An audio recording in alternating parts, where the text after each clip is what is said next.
Hi, and welcome to another episode of Get Your Chat On with GYC Vegas, recorded and produced at the Video Podcast Studio. I'm your host, Gina Yager, founder and director of GYC Vegas, an award-winning PR and marketing agency.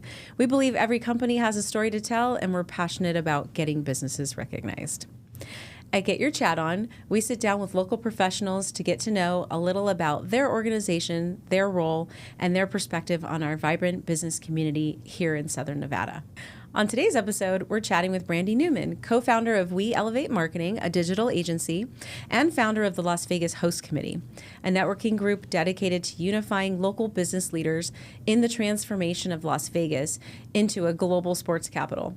Initially established to support the Las Vegas Super Bowl Host Committee, the organization now focuses on elevating local businesses and engaging the city's youth through exclusive leadership opportunities. With over 20 years of experience in radio and television, Brandy rose to market president of Clear Channel Radio before transitioning to digital marketing as the director of corporate digital and traffic at Lotus Communications. Join us as we explore Brandy's insights on community engagement, digital marketing, and her passion for sports. Welcome, Brandy. Thank you so much for being here. Thank you, Gina, I'm for so having me. excited to have you on. I know. Finally. It's been a little bit, but we got it handled. It's been a while, Yes. So for our listeners who have not paid attention to what has happened since the Super Bowl and this fabulous organization that you've created, tell everybody more about Las Vegas Host Committee. Yeah, so like you said, the host committee was founded for when the Super Bowl came to town, right? So most cities have 4 years to put together the Super Bowl. Ours had 24 months. Mm-hmm. And I was lucky and fortunate enough. I had just left Lotus and had started my own agency. And Sam Joffrey reached out to me and asked me if I'd be interested in starting this host committee. And I was like, well, what do you mean host committee? He goes, Did you ask him why? Yeah, I was like, well, what's that mean? I mean, it was great to have breakfast at the coffee pub and kind of like understand what was going on with the Super Bowl. But he said he was very involved in the bid process and in building out the host committee. And our city, because we've never had a Super Bowl or any of those major events like that, he was like, we have to have a way to connect businesses, local businesses with the Super Bowl. Access to understanding the planning, access to being a part of the opening ceremonies, the events that go around it. And it took a little bit, I'll be honest with you, to get my head around it. Mm-hmm. But what I knew was that there was only going to be one first Super Bowl. Right. And it was here and it was now. And I love sports. I love our community. I'm very connected in the business community, and it's been really, Vegas has been good to me. So I looked at it and was like, well, I'm not really sure what this is, but we started forming the Las Vegas Host Committee Ambassador Program. And really what it has become is it's a business-to-business connect where we give businesses access to sporting events. It started with the Super Bowl, and since then we do things with NASCAR, the NRL. We do things with the Las Vegas College Baseball Classic. We do things with the NFR. So it's how do we give access as a spectator, but as we know, networking and business is always done either you're breaking bread, you're having a cocktail, or you're going to a sporting event. Mm-hmm. So being able to give access to these businesses to something that I think I took for granted for a long time growing up in radio. I mean, I grew up in radio on Trop and Tamarisk where, George Strait walked in the building and you just kind of thought that was normal, right? And so I think we in this city, it's a small city, but I think we take for granted when we have access to things. And I've learned that over the last couple of years because providing access to businesses and their employees to be able to be a part of these events and then do business with each other around them has been extremely eye-opening for me, and I think it's a great thing that we're doing. How have you managed to balance running your agency and also starting this organization and running it? So fake it till you make it.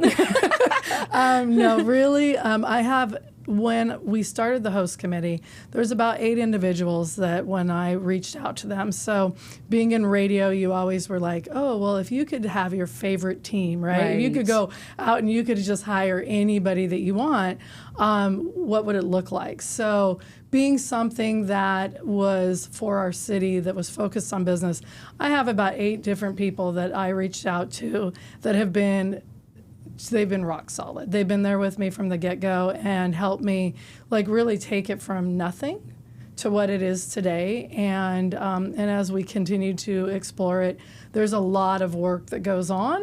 But a lot of times it's, when you look at it, it's a lot of what we do on the agency side already, right? We have an agency side of the business. We have an event side of the business.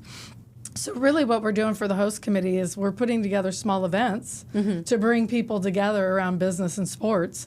So it's kind of just, it allows us to intertwine the two of them, and I think that's where we're able to do it. So I haven't been to enough of these events, but I did go to a breakfast that you had last year, and I was so impressed.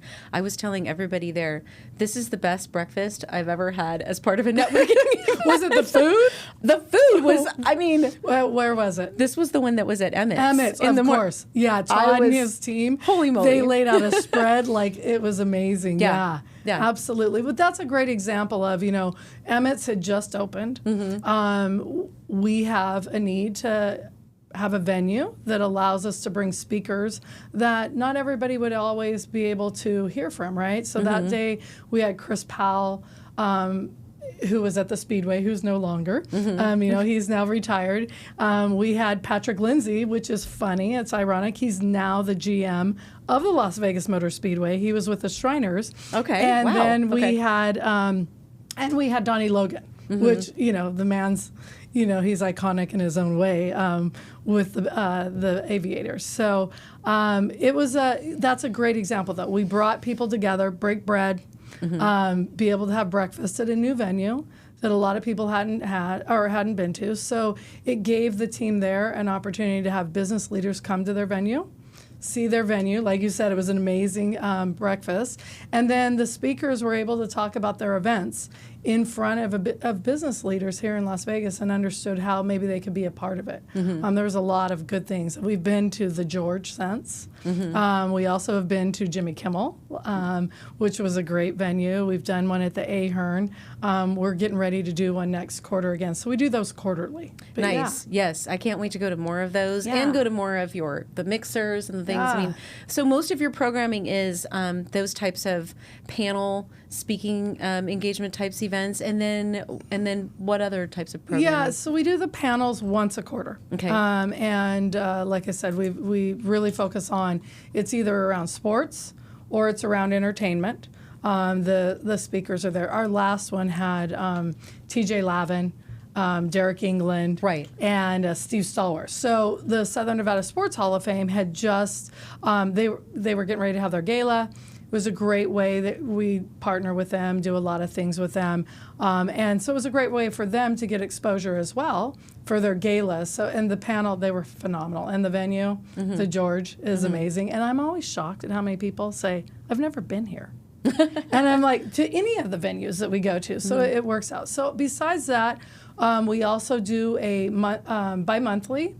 We partner with the Happiest of Hours, the Happiest Hour, and they have a great networking event that is anywhere between 150 to 200 people every other month. And so our idea is not to compete with other organizations. It's how do we help bring them up? How do we bring what we're doing and help support what they're doing? So we partnered with them. And we do bi-monthly. We actually have a Happiest Hour at the end of the month at the Ahern. It's the last Friday of July. Okay. I can't remember the exact date. Yes. Yeah, but it's at the Ahern this month. And we do those bi-monthly. In addition to that, we have just launched what's called the Business Insider. And that is where our members, so we have 450 members, about a little give and take, on our directory. Nice. So local businesses that are allowed, that they can be listed on our directory.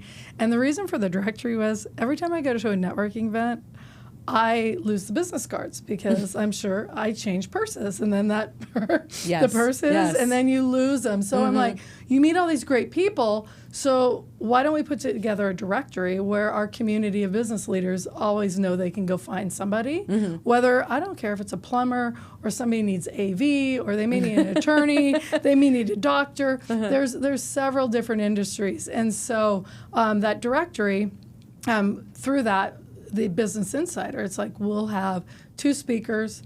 It is the 3rd Wednesday of the month, and it's a morning, it's a Zoom. And we allow 2 of the 2 businesses to get on and talk about their business.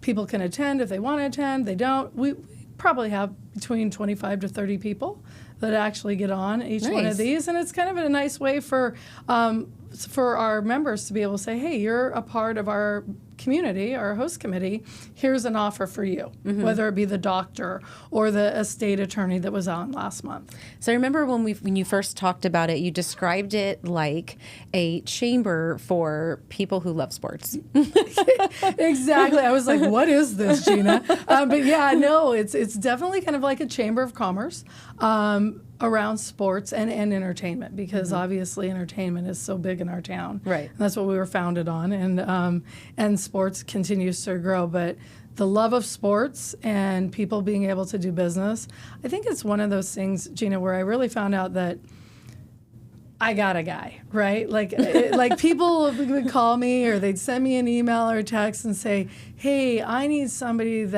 a video wall. Okay, I got a guy. I'd send that out. And the team that came together around this host committee, we all got a guy, right? So that's really what it's become. And when I first started working on it, it was like, we don't want to do this for just the Super Bowl. How do we bring everybody together, and how do we get reward them for being a part of it? And one of the things that Melissa Meacham Grossman told me over at Position Sports, they do the Naismith College Basketball Hall of Fame tournament. They do the ESPN Bowl. When I chatted with her about it, she was like, all these events are coming to town. We have no way of connecting with the local businesses. And so they do their sales team, but that's one way. So this was another way. So that's why it's a chamber in its own way, in its own rights, around sports and entertainment. Nice. Yeah. So you started your career in broadcasting, and then it transitioned to digital, and now Las Vegas Host Committee. Yeah. What are some of the milestones that shaped your career and brought you to where you are today? Well, a lot of black eyes. A lot of black eyes from doing things wrong. I think that's one thing that I've learned is if you're afraid to do something, then you're going to be stalemate. You're not going to grow. Yeah. So I think I've taken a lot of chances. And some of the things that I think about, like I had 4 radio stations at Clear Channel. And I turned off an oldies radio station 3 months into me taking over being the president of the company. And I turned it to a Hispanic radio station because I saw where Vegas was going. I saw how many Hispanics were in Las Vegas, and there was a void. There was a lot of Hispanic radio stations, but none of them weren't paired with general market stations. So I had a country station, which definitely has a ton of duplication with Hispanics, and I had an AC station, and I just looked at it and I was like, this is something where I want to be ahead of where the city needs to be as far as broadcasting. So I think that it was a big leap. Corporate thought I was crazy, but I'm happy to say that station is still here, doing extremely well. We actually sold it when we had to sell it to Lotus Broadcasting when I was still at Clear Channel, but it's 1019 La Buena, and it's still dominant in this market. So I think that's a big milestone for me. Okay. Yeah. And then starting your agency. Yeah. How'd that come about? Well, you work for the man for a long time. And I actually loved my time in corporate America. And I think that it was very educational. I think that it teaches you how to run a business. But there's a lot of things that tie your hands. There's a lot of red tape you have to get through, right? To somebody like me who says, hey, let's try it. they kind of look at you like, no, you shouldn't have tried it, right? So don't keep asking for forgiveness. Get your hand slapped, yeah. Yeah, exactly. So after being in radio and then starting the digital department with Tony Benici over at Lotus for corporate, I always said I never wanted to own my own business because I said the same I was like, I'm like, why would I want to own my own business and play with my own money, right? Like, and so once I had started that digital department, it was like running my own business. But I was very fortunate to have a locally, a privately owned company that didn't have a lot of red tape, that really allowed me to do the things and to test things to see what was going to work and what didn't. So once that was running and was doing well and it was time for me to go do something different, I literally walked out the door, Gina, and I called my husband and I said, hey, I've been talking about starting that agency in a year, but we're going to start it today. And my husband has no idea. He has nothing to do with what I do on a day-to-day basis. Okay. And so I have a business partner, and he actually lives in Scotland. But he's the financial side and the business side of it. And I called him second, but that was my second call, and said, hey, let's start this agency. And he goes, okay, what do we need to do? 3 days later, we had everything done, and we were up and running.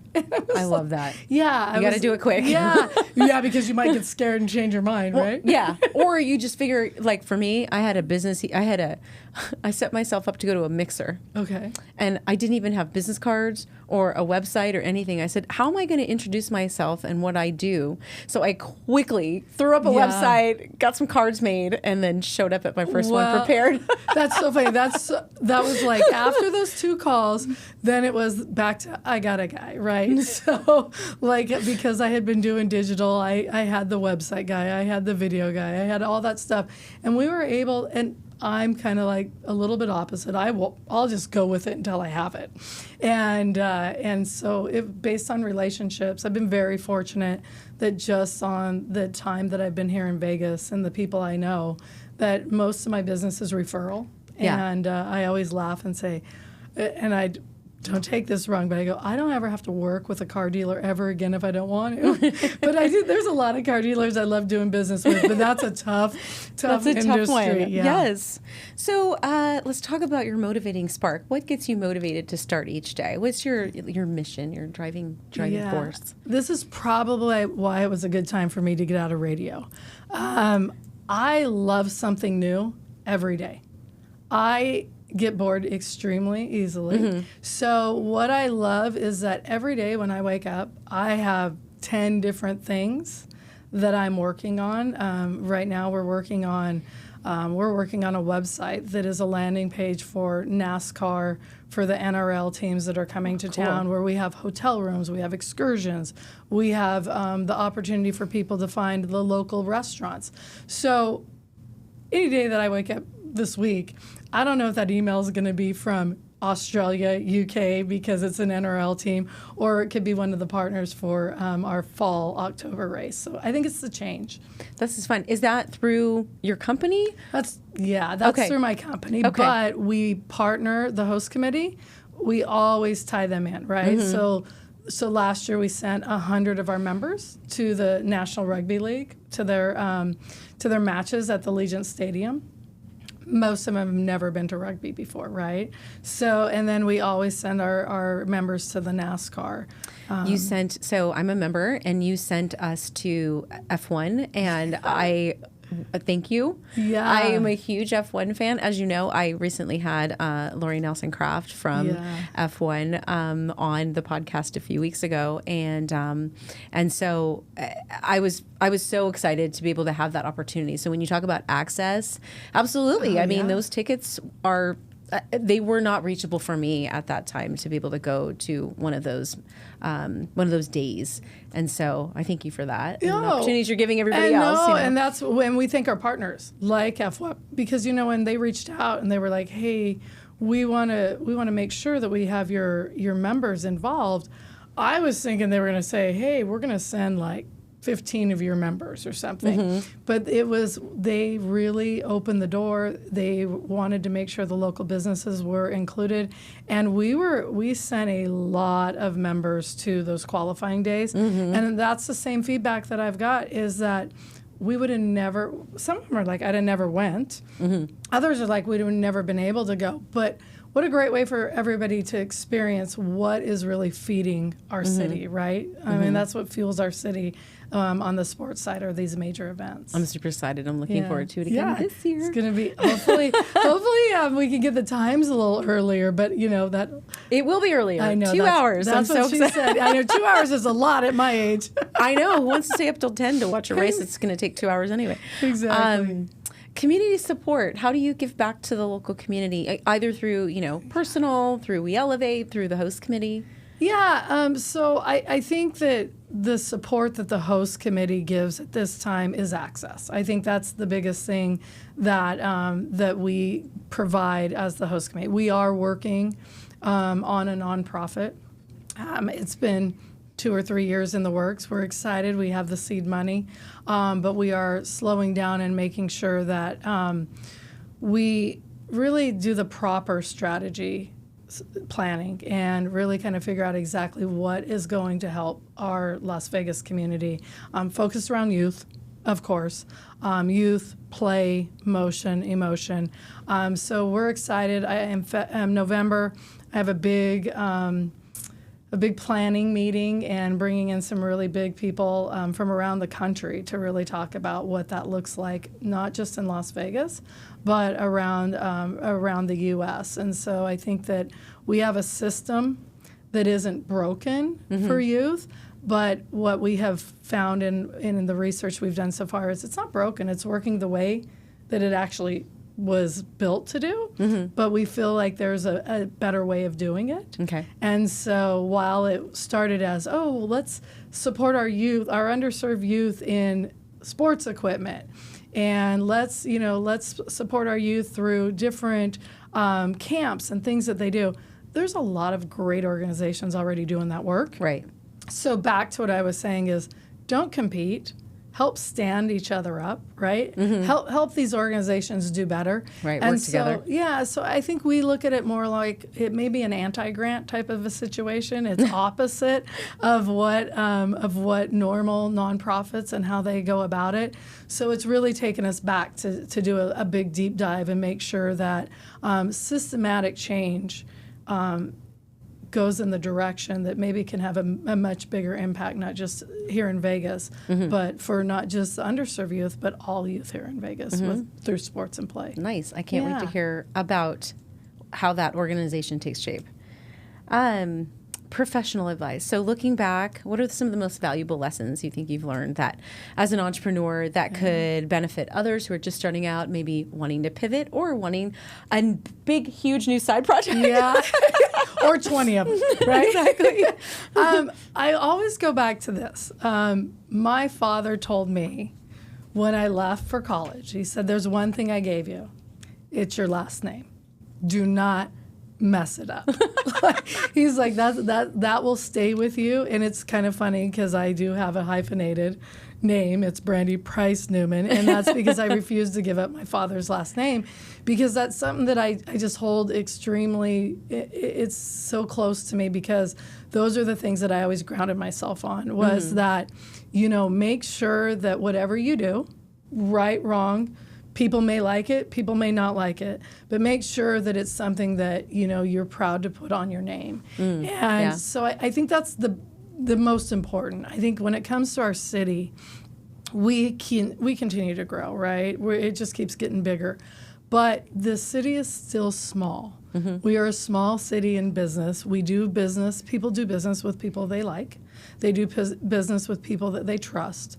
So we're a tough city to break into, honestly. I mean, it really is. And that's where my eyes have been really opened when it comes to the host committee, because the access or the relationships that I had, they've just grown organically. They've grown. I came to school here in '90 and went to UNLV, and the people that I went to college with, we all kind of grew up through the business world together. And so that access for us, for me, has been a phone call. It's been today a text message. So I think what I would tell people is just remember that if you can help somebody do better in their business by connecting them, right, or in their personal life. I don't care do you have a plumber? Yeah. Right? I just was asking a business contact today for why she had the handyman who she referred me to. Why do you love him so much? That's exactly it. And that's what's so funny is my husband, he actually used to run Circus's engineering department, right? So, and we built and sold homes. So it comes, like a lot of the relationships that I have, they go back to personal things. Like, do you have a plumber? Do you have a roofer?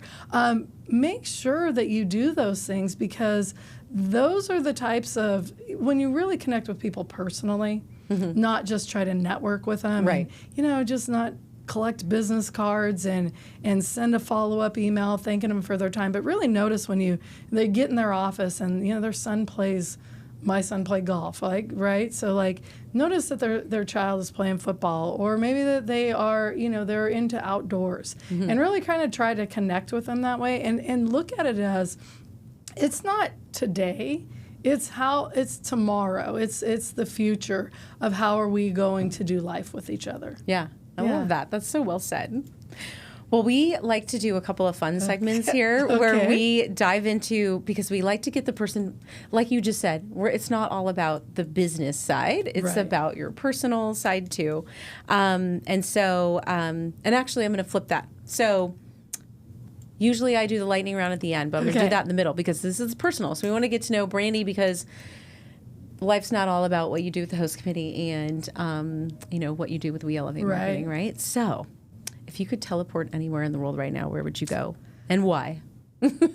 So normally I would say to wherever my son's playing golf, because he's a great golfer. Well, right? Yeah, he's trying to make it on the PGA America Tour and make his way up. But honestly, I would love to go to Italy. If I could just teleport, I'd love to go to Italy. My mom's family's from there. I've never been. I'd love to be able to go over there and see where my mom's family's from. I love, I'm born and raised on Italian food, right? So Anche io. Yeah, exactly.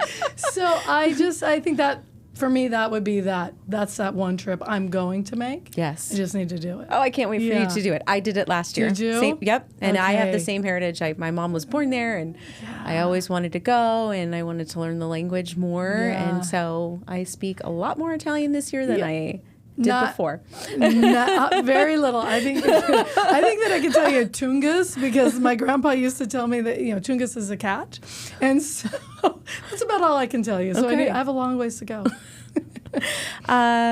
What did you really want to be when you grew up? I don't think we covered that.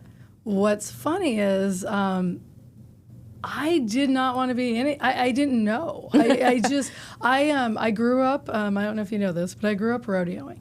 Okay. So I can picture that. I actually, well, I don't know if that's good or bad. No, it's a good thing. But that's what brought me to Vegas. I came to Vegas on a rodeo scholarship for UNLV. Okay, wow. So I grew up on the back of a horse, and my family, that's all we did. I mean, we lived on the road rodeoing, going to high school rodeos and junior rodeos back then. And so that's the only reason I went to college, is I was going to college and I was on a rodeo scholarship. Professional rodeo. And I remember everybody kept going, my neighbors, that, he wanted to be a lawyer, and he was one. But everybody's like, what are you going to do? I'm like, I'm going to go rodeo. I'm going to go rodeo. What else is there? And then I was like, am I going to do this? And my dad told me, he goes, you have plenty of time to grow up. He said, go have fun for 4 more years. And so I didn't have any plans, Gina. And what's funny is that I actually got into radio because Sean Cassidy, who was the promotions director, he was at the Eldorado days. And he was I blew out my knee, so I was in this big old cast. And he was like, hey, do you know how to drive a truck and a trailer? I'm like, well, yeah. What is that, a trick question? He's like, I need somebody to drive the old 95.5, that big truck, the truck in the A-frame. He's like, can you do that? I'm like, yeah, no problem. Why? So, because he needed to go on vacation. And so it was just that connection. I love this. That got me into radio. And I always say, I got my job in radio because I could drive a truck and trailer. And so I didn't really have any plans. But you know what? That's kind of, I think, why my path has been where opportunity is I look at it and I see, and I usually jump. And but I was in radio for a long time. And I love that progression because and then I see how the rest of your life just kind of fit in with your professional life, I should say. If you could have a superpower, what would it be and how would you use it? Well, it's funny. I just saw somebody post on Facebook the other day to go to your Chat GPT and ask the Chat GPT about you. Oh, okay. And it was great. So you asked it was like I'm like, I never do any of that stuff. But I was like, okay, I'm going to try this. It was like, tell me about me and be brutally honest. And it was all very much business driven. And then it said at the very end, you need to clone yourself. So if I had a superpower, I would clone myself, Gina. That's the perfect one. I Not like it. Not because we need two of me. No, I often feel that way too, that I need to clone myself because I could get my to-do list done. Yes, exactly. All right, the last one. What's the most adventurous thing you've ever done, and would you do it again? Well, I wouldn't at 53. I think that a lot of people would say that jumping off a horse at a dead run every day, is adventurous. But I did that every day. That sounds painful. Like that's why my knees are really bad. I've had surgery. But I think that if I looked at somebody else's perspective of what I've done in my life, I think that jumping off a horse every day at a dead run is probably the most adventurous. Wow. But I think the most uncomfortable thing that I've ever done is I learned to golf at 23. Growing up, outside on horses and rodeo, and the golf world is so different. Yeah. And so when I was at Fox 5, I was a TV rep there. They were like, we need somebody to be a fourth on our golf team. You're athletic. Try it. And I'm like, okay. So I went and got some golf clubs, got some lessons, and almost drove over the greens at the Desert Inn golf course because I didn't have golf etiquette. And so, but I would say that's the most uncomfortable, but thing I've done. I think we're going to wrap it there. I know we always do our fun little business networking section, but we talked so much about business networking with the Las Vegas Host Committee and all the wonderful things you're doing there and creating your own networking organization. So it's been so much fun chatting with you. Tell the listeners how they can learn more about Las Vegas Host Committee and We Elevate Marketing. Yeah, absolutely. So you can go to lvhost.com, so YOUR, lvhost.com, and we have our website there. And I think it's a great way for you to, kind of understand what we're doing, stay in touch with, with what's happening, and also join up as on the directory because we have free listings for any business that wants to be a part of it, and we have some upgraded, but nothing's over $200 a year. But you'll always be in the know. You'll know what's going on, and I think that's the best way. Okay, and then We Elevate Marketing too. Yeah, so We Elevate Marketing is weelevatemarketing.com. That's our website.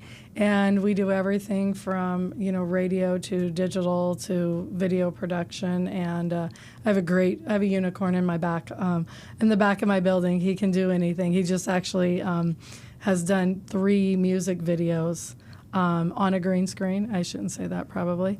But they are amazing for some pretty big rock bands. So, oh, nice. Yeah, so really exciting stuff. All right, I have to come for a visit. And Definitely. All right, well, that's a wrap for today's episode. Be sure to follow us at GYC Vegas on Instagram, Facebook, X, and LinkedIn, and subscribe to our channel wherever you stream podcasts. And if you want to learn more about how your business can enhance its marketing efforts through the power of PR, visit our website at gycvegas.com. Thanks for listening to Get Your Chat On with GYC Vegas, and we'll see you next time.